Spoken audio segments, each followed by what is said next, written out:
Michael Shikha Niketan Higher Secondary Government-sponsored co-ed English medium school has taken an excellent initiative of teaching and make our students learn day-to-day lessons through audio and video in our YouTube channel. Teachers of all the subjects are working hard to enhance these online classes in the midst of this pandemic situation. It is a request to all the teachers, students and guardians to click the bell icon and subscribe our channel. Students, देखिए आज मैं Hindi grammar का जो chapter है, chapter 8 विशेषण, वो आपके साथ चर्चा करने वाली हूँ। तो देखिए विशेषण जो व्याकरण है, इसमें क्या होता है, किसी की विशेषता के बारे में बताया जाता है और हम सभी अपनी विशेषता सुनना पसंद करते हैं। तो चलिए एक एग्जाम्पल है, उस एग्जाम्पल से हम समझ लेते हैं कि विशेषण क्या है।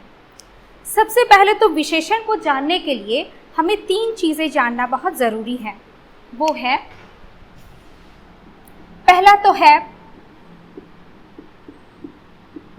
विशेषण, दूसरा है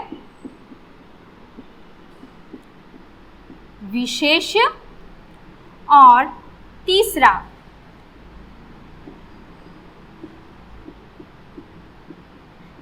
है प्रविशेषण। तो ये जो तीनों जो है विशेषण को जानने के लिए, विशेषण, विशेष्य और प्रविशेषण, इसे मैं आप लोग को एक ही सेंटेंस में ये तीनों आपको मैं दिखाने जा रही हूँ। जैसे मैं एक एग्जाम्पल ले लेती हूँ,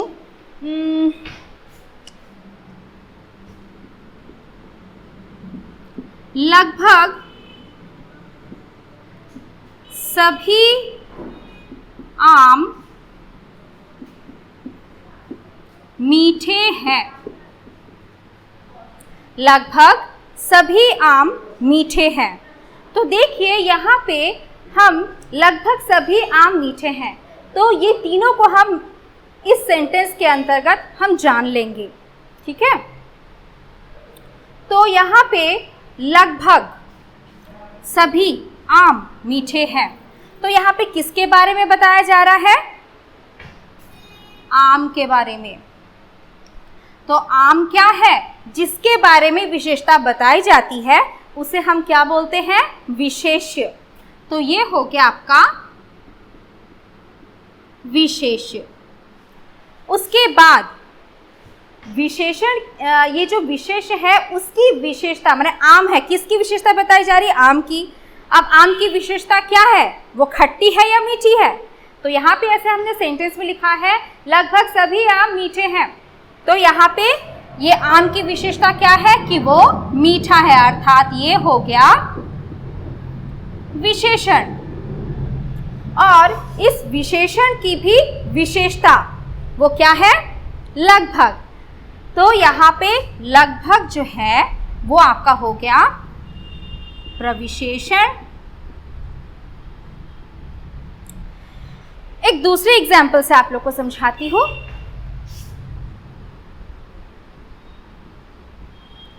ताजमहल बहुत सुंदर है। ये भी देखो आप लोग को समझ में बड़ी आसानी होगी। यहाँ पे किसकी सुंदरता के बारे में बताई जा रही है? ताजमहल। तो ताजमहल क्या हो गया? विशेष्य। तो ताजमहल की विशेषता क्या है? वो सुंदर है। तो ये आपका हो गया विशेषण, जिसकी विशेषता बताई जाती है। संज्ञा या सर्वनाम की विशेषता बताने वाले शब्द को हम विशेषण कहते हैं। तो यहाँ पे ताजमहल की विशेषता बताई जा रही कि वो सुंदर है, अर्थात ये विशेषण हो गया। और विशेषण की भी विशेषता बताने वाले शब्द को हम क्या बोलते हैं? प्रविशेषण। तो यहाँ पे देखिए सुंदर, बहुत सुंदर, माने ये विशेषण की भी विशेषता बता रहा है बहुत। ताजमहल सुंदर है, लेकिन अगर मैं बोलूँ ताजमहल बहुत सुंदर है तो सुंदर हो गया विशेषण, और विशेषण की भी विशेषता कौन बता रहा है? बहुत। तो ये हो गया आपका प्रविशेषण। ठीक। तो आप लोग समझ गए होंगे कि विशेषण किसे कहते हैं, विशेष्य कहते हैं, और प्रविशेषण किसे कहते हैं। विशेषण संज्ञा या सर्वनाम शब्दों की विशेषता बताने वाले को हम विशेषण बोलते हैं। और विशेष्य किसे बोलते हैं, तो विशेष जिस शब्द की विशेषता बताई जा रही है, जिस चीज़ की विशेषता बताई जा रही है, जैसे यहाँ पे आम के बारे में बताया जा रहा है तो आम यहाँ पे विशेष्य हो गया। यहाँ पे से ताजमहल के बारे में बताया जा रहा है तो ताजमहल विशेष्य हो गया। और उसके बाद प्रविशेषण होता है जब हम किसी चीज़ की विशेषता बताते हैं तो उस विशेषता के भी ऊपर उसका जब हम विशेषण बताते हैं तो उसका भी एक विशेषण होता है, तो उसे हम बोलते हैं प्रविशेषण। जैसे यहाँ पे बहुत शब्द का प्रयोग हुआ है, सुंदर तो बताया गया है लेकिन उसके बाद भी वो बहुत सुंदर बताया गया है, अर्थात यहाँ पे बहुत हो गया प्रविशेषण। तो यहाँ दो शब्दों से शायद आप लोग समझ गए होंगे कि विशेषण किसे कहते हैं। अब चलते हैं हम लोग विशेषण के भेद के बारे में। तो विशेषण 4 प्रकार के होते हैं। विशेषण 4 प्रकार के होते हैं। पहला है विशेषण 4 प्रकार के होते हैं। पहला है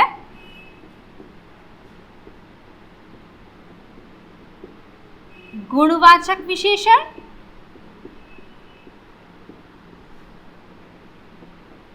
दूसरा है संख्यावाचक विशेषण, तीसरा है परिमाणवाचक विशेषण, और चौथा है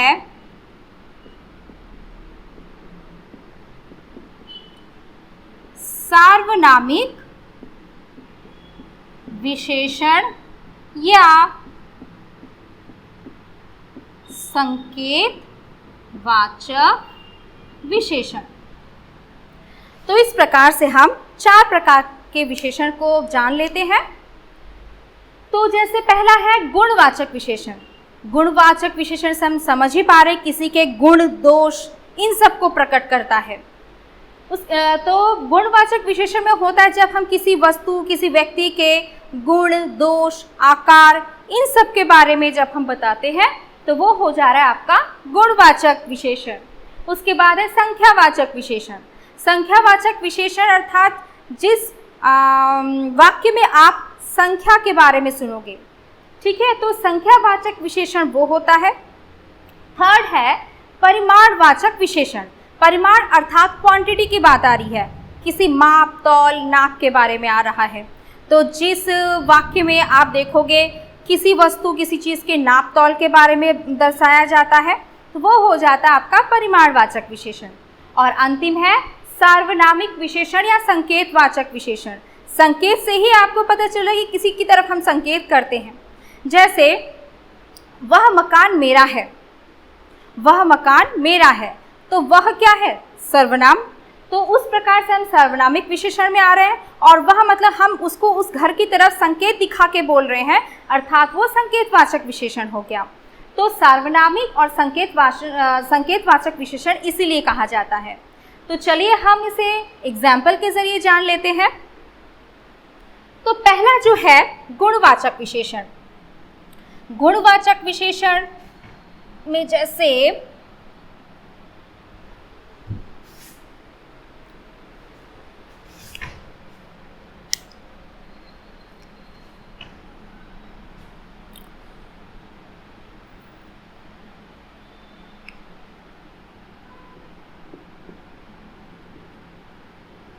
रोहन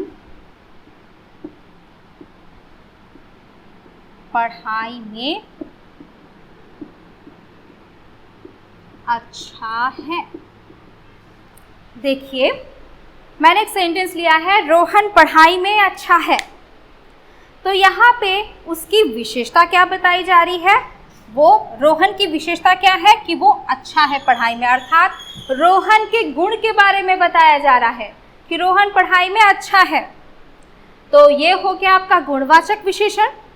दूसरा है आपका संख्यावाचक विशेषण।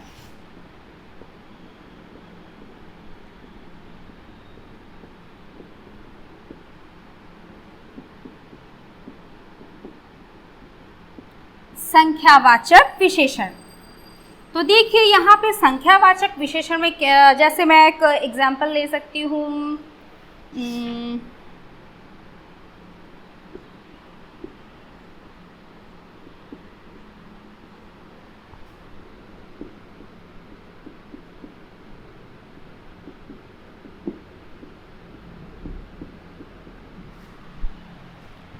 तो देखिए यहाँ पे मैंने एक सेंटेंस लिखा है, मेरे पास 10 किताबें हैं।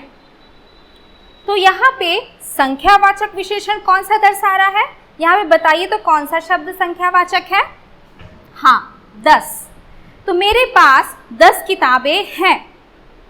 और एक बात है, संख्यावाचक विशेषण अर्थात जहाँ पे हम संख्या को इंडिकेट करते हैं। तो देखिए इस प्रकार से संख्यावाचक में भी दो प्रकार के संख्यावाचक के भी दो भेद हैं। एक है निश्चितवाचक और दूसरा है अनिश्चितवाचक विशेषण।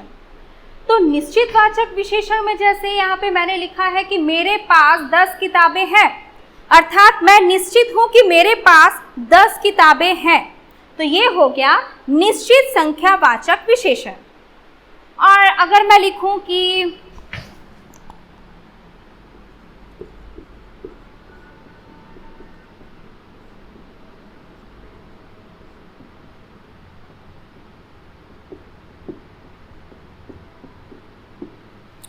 मेरे पास कुछ किताबें हैं, तो देखिए यहाँ पे मुझे पता नहीं मेरे पास कितनी किताबें हैं, मैंने बोला कुछ किताबें हैं। तो यहाँ पे कुछ क्या हो गया? अनिश्चितवाचक, अनिश्चित संख्यावाचक विशेषण। अब ये अनिश्चित संख्यावाचक विशेषण क्या है वो हम समझ लेते हैं। यहाँ पे जैसे हमें 10 किताबें मेरे पास है वो मैंने आपको बता दिया है, 10 है मेरे पास। तो यहाँ पे हम निश्चित है कि मेरे पास 10 किताबें हैं, अर्थात वो हो गया निश्चित संख्यावाचक विशेषण। लेकिन जब मेरे को पता नहीं है कि मेरे पास कितनी किताबें हैं, तो मैंने कह दिया कि मेरे पास कुछ किताबें हैं।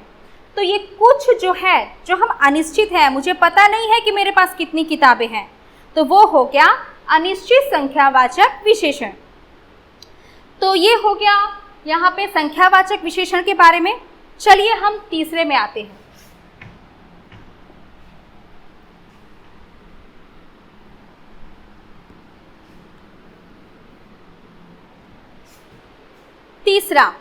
तीसरा है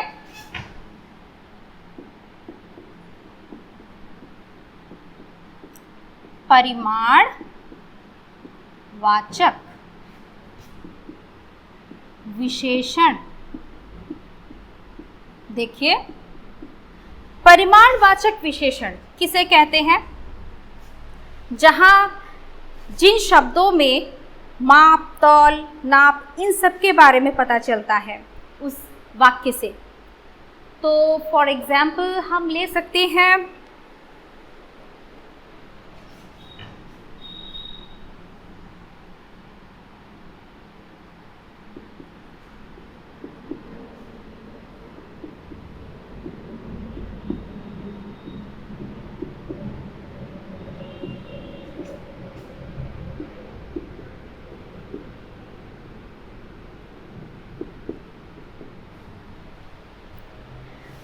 किलो आलू लेकर आओ।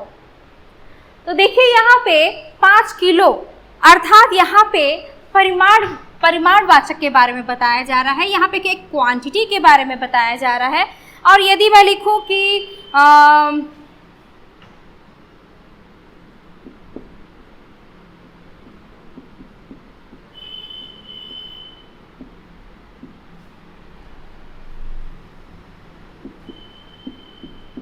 2 लीटर दूध लाया, ठीक है, तो यहाँ पे बताइए तो परिमाण कहाँ से दर्शाया जा रहा है? 2 लीटर, अर्थात परिमाणवाचक विशेषण को हम आइडेंटिफाई कैसे कर सकते हैं या कैसे समझ सकते हैं, तो वो यहाँ पे देखिए 5 किलो आलू लेकर आओ, अर्थात यहाँ पे 5 किलो उसने बता ही दिया है 5 किलो, तो वहाँ पे एक परिमाण के बारे में बताया जा रहा है, क्वांटिटी के बारे में बताया। दूसरा सेंटेंस है देखिए 2 लीटर दूध लाया, तो यहाँ पे 2 लीटर ये क्वांटिटी है, ये एक परिमाण है, तो अर्थात 2 लीटर दूध लाया। तो इससे आपको पता चल रहा है कि परिमाणवाचक विशेषण किसे कहते हैं। देखिए इस वाक्य में 2 लीटर दूध लाया, 2 लीटर हो गया आपका परिमाणवाचक विशेषण। अब और एक इंटरेस्टिंग बात है कि ये जो परिमाणवाचक विशेषण है इसके भी 2 भाग हैं, इसके भी 2 भाग हैं। पहला है आपका निश्चित परिमाणवाचक विशेषण और दूसरा है अनिश्चित परिमाणवाचक विशेषण। तो चलिए इस पर भी हम एग्जाम्पल ले लेते हैं।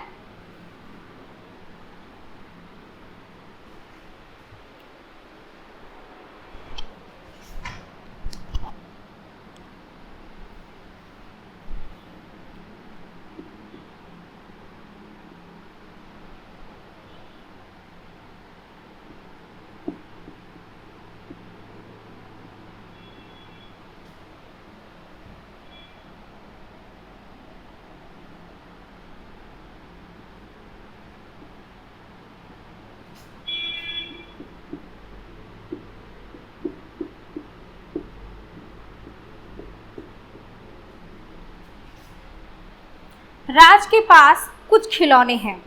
दूसरा सेंटेंस हम ले लेते हैं।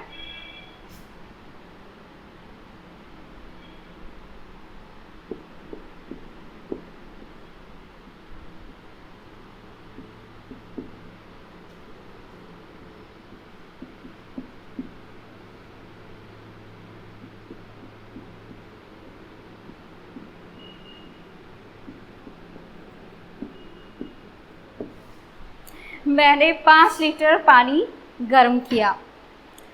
तो देखिए यहाँ पे 2 सेंटेंस हैं जिससे हम समझ सकते हैं कि परिमाणवाचक विशेषण क्या है। जैसे पहला है राज के पास कुछ खिलौने हैं। राज के पास कितने खिलौने ये उसे पता नहीं है, तो वहाँ पे उसके पास कुछ खिलौने हैं, तो कुछ क्या हो गया, परिमाण हो गया। उसके पास कितने हैं वो पता नहीं है। उसके बाद मैंने 5 लीटर पानी गर्म किया। मैंने 5 लीटर पानी गर्म किया। देखिए 5 लीटर यहाँ पे परिमाण तो है, ठीक है। देखिए यहाँ पे 5 लीटर एग्जैक्टली बता दिया गया है कि मैंने 5 लीटर पानी ही गर्म किया है, 6 लीटर भी नहीं, 2 लीटर भी नहीं, मैंने यहाँ पे परिमाण बता दिया 5 लीटर पानी मैंने गर्म किया है। तो इस प्रकार से यहाँ पे जहाँ पे हमें क्वांटिटी के बारे में पता है, परिमाण के बारे में वो कितना है वो अगर पता है, तो वो आपका हो जाएगा निश्चित परिमाणवाचक विशेषण। अर्थात ये दूसरा वाला देखिए मैंने 5 लीटर पानी गर्म किया, तो 5 लीटर ये हो गया निश्चित परिमाणवाचक विशेषण। और राज के पास कुछ खिलौने हैं, तो राज के पास कितने खिलौने पता नहीं है, कुछ खिलौने हैं, अर्थात ये हो गया अनिश्चित परिमाणवाचक विशेषण। तो ये हमने देख लिया परिमाणवाचक विशेषण के बारे में। अब हम चौथे विशेषण में आते हैं।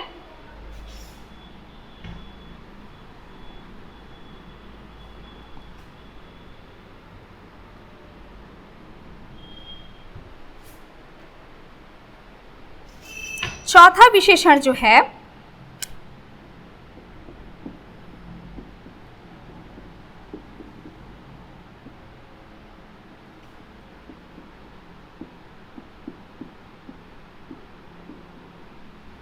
सार्वनामिक विशेषण या संकेतवाचक विशेषण।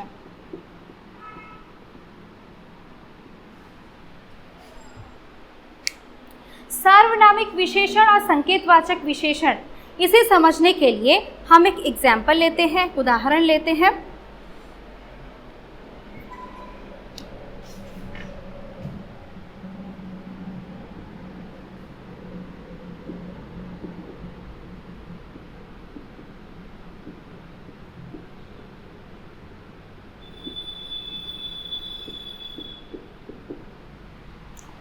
जैसे हमने यहाँ पे एग्जाम्पल में लिया है, वह मकान बहुत सुंदर है। तो यहाँ पे वह मकान बहुत सुंदर है, सार्वनामिक विशेषण किसे कहते हैं? तो पहले हम ये जान लेते हैं कि संज्ञा या सर्वनाम के पहले अगर कोई सर्वनाम शब्द बैठता है और उसके बाद संज्ञा या सर्वनाम ये जब उसकी विशेषता जब बताते हैं तो वहाँ पे हो जा रहा है हमारा सार्वनामिक विशेषण, या फिर अगर हम संकेतवाचक विशेषण में बोले तो देखिए यहाँ पे बड़ी आसानी से हम समझ रहे हैं। ये जो है वह मकान बहुत सुंदर है, तो वह क्या है? एक सर्वनाम है, अर्थात हम इंडिकेट करके बोल रहे हैं वह मकान बहुत सुंदर है। हमने संकेत करके दिखाया कि वह मकान मुझे अच्छा लग रहा है, तो इसलिए मैंने बोल दिया वह मकान बहुत सुंदर है, अर्थात पहले सर्वनाम बैठेगा, तो वो हो जा रहा है आपका सार्वनामिक विशेषण। और या फिर इसे हम कह सकते हैं संकेतवाचक विशेषण, अर्थात जिसे हम संकेत कर रहे हैं। यहाँ पे हमने एक मकान को देखा है तो इसलिए हमने कहा वह मकान बहुत सुंदर है। तो इस प्रकार से हमने 4 प्रकार के विशेषण के बारे में जान लिया है। अब इससे कुछ प्रमुख विशेषण की कुछ प्रमुख बातें हैं जिसे हम जान लेते हैं, वो है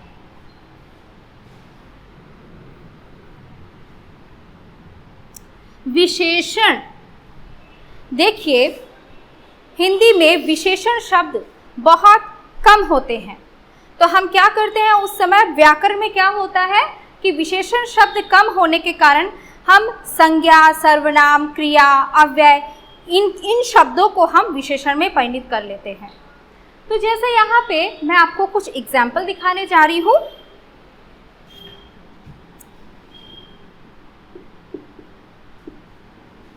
जैसे कुछ संज्ञा शब्द को मैं विशेषण में परिवर्तन करूंगी, क्योंकि मैंने कहा कि विशेषण जो होते हैं, विशेषण के शब्द बहुत कम होते हैं, तो हम क्या करते हैं संज्ञा, सर्वनाम, क्रिया और अव्यय शब्दों को हम विशेषण में परिणत कर लेते हैं। जैसे संज्ञा का पहला शब्द गुण शब्द है, तो गुण को हम विशेषण में परिवर्तन करेंगे तो क्या हो जाएगा? गुण का गुणवान। दूसरा शब्द ले लेते हैं संज्ञा, जैसे आसमान।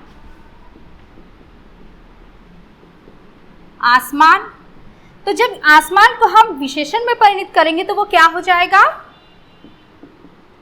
आसमानी। तो इसी प्रकार से जैसे मैंने संज्ञा शब्द को विशेषण में बदला है, तो वही प्रोसेस हम सर्वनाम में भी कर सकते हैं। तो सर्वनाम में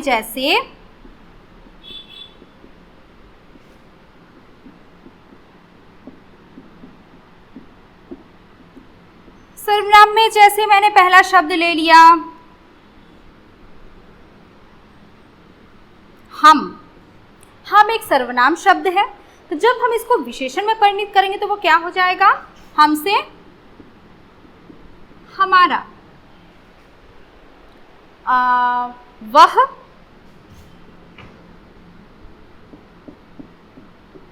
वैसा। अर्थात आप लोग को शायद तक समझ में आ गया होगा कि सर्वनाम शब्द को हम विशेषण में इस प्रकार से परिणित कर देते हैं। जैसे हम से हमारा हो गया, वह से वैसा हो गया। अब हम चलते हैं क्रिया पर।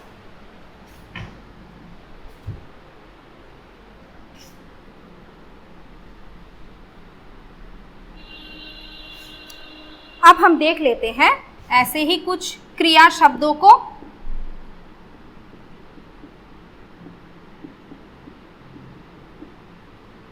तो यहाँ पे मैंने क्रिया शब्द जैसे बोल सकते हैं पढ़ना। पढ़ना एक क्रिया है, एक क्रिया शब्द है, तो हमने इसको विशेषण में परिणित किया तो क्या हो गया? ये पढ़ाकू। उसके बाद जैसे लड़ना, लड़ाकू।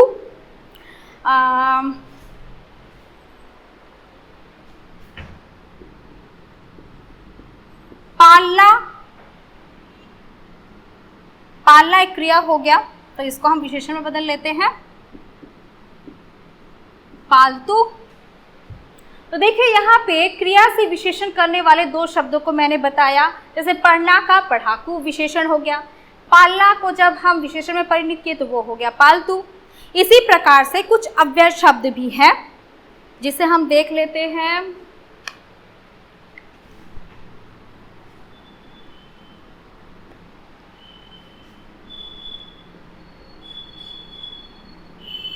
अव्यय शब्द को हम विशेषण में परिवर्तन करेंगे। कैसे? तो देखिए पहला शब्द आगे, ये अव्यय शब्द है आगे, तो इसको हम विशेषण में परिवर्तन करेंगे तो क्या हो जाएगा? अगला। फिर जैसे अव्यय दूसरा शब्द है नीचे, नीचे शब्द, तो इसको जब हम विशेषण में परिवर्तन करेंगे तो वो हो जाएगा नीचला।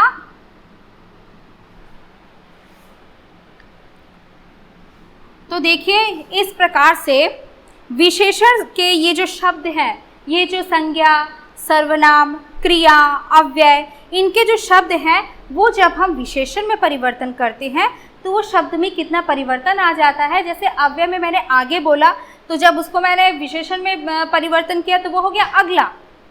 जैसे नीचे, नीचे का हो गया निचला।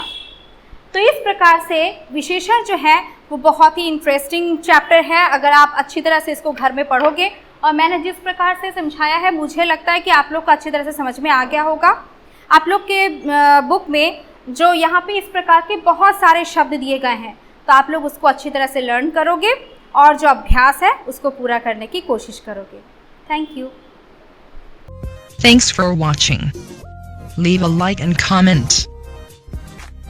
Subscribe. And do share the video among your friends.